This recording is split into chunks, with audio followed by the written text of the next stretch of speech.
So welcome back guys to another video, and here we are in 2017. It's crazy to think that at one point indie games on home console was just an alien thought. It was a very weird concept, and to be honest, in the last just 10 years I can honestly say that I've played some indie titles that could definitely rival AAA developers like EA and Ubisoft, not just by the quality but even the content.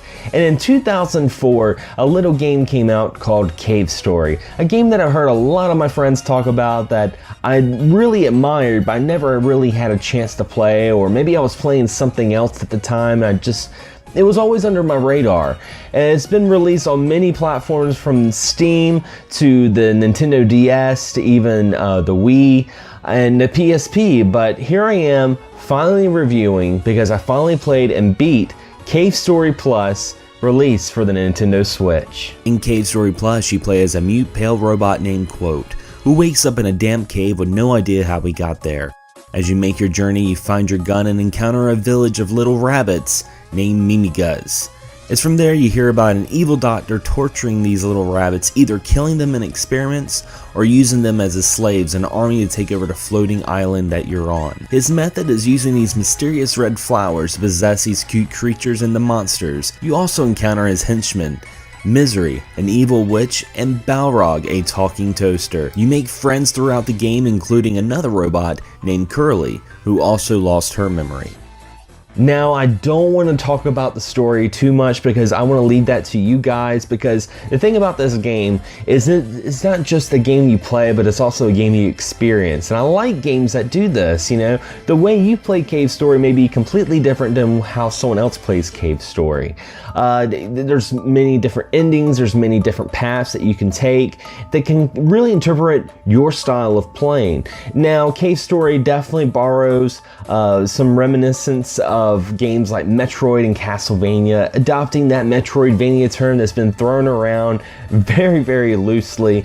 But I will say one thing I like about Cave Story is, even though it's taken that Metroidvania style, there's not a whole lot of backtracking you have to do. It is still kind of one-sided.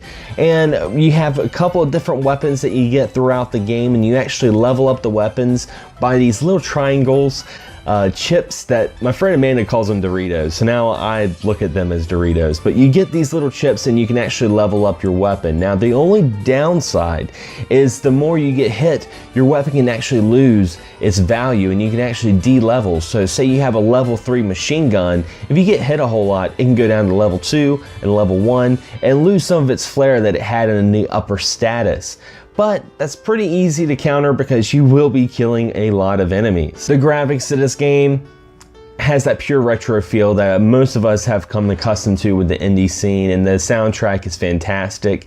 But one thing I will say is I feel like a lot of indie games sometimes take that, you know, retro look and kind of use it as kind of a gimmick, where Cave Story is an old school game through and through, not just by the cosmetics and play style, but its overall concept of how you progress through the game. There is no auto-save in this game, so that means if you encounter something and you die, you start back from where you saved. So my advice, and probably the only gripe I would have with this game, is to save often, especially before you get to a boss battle. A lot of times before you get in boss battles, there may be a cutscene, and you'll find yourself reading the same cutscene like 3 or 4 times because you would die at a boss and you'd have to go back through that cinematic. There's no skip or anything. So to me, that felt very, very old school, and it definitely held that true and true when I was playing it. Overall, I highly recommend you guys play Cave Story Plus for the Nintendo Switch. It's a fantastic platformer, and if you guys buy it new, it's only 30 bucks, and you get some goodies with it as well. You get a soundtrack, you get this little keychain, and a full detailed colored manual that would just tickle the member berries of your childhood and nostalgia.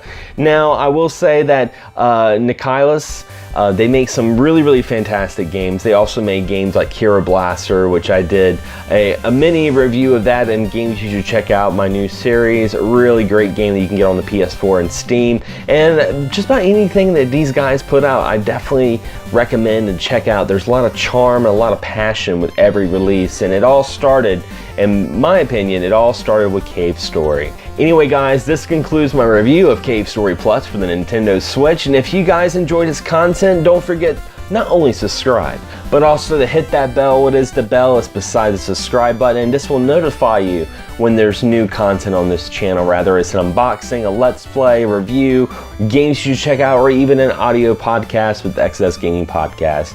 As always guys, thanks for watching, thanks for subscribing, and as always, happy gaming.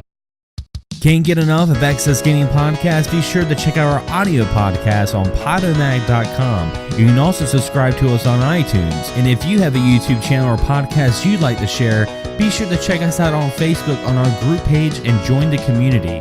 As always, guys, thank you so much for all the support and happy gaming.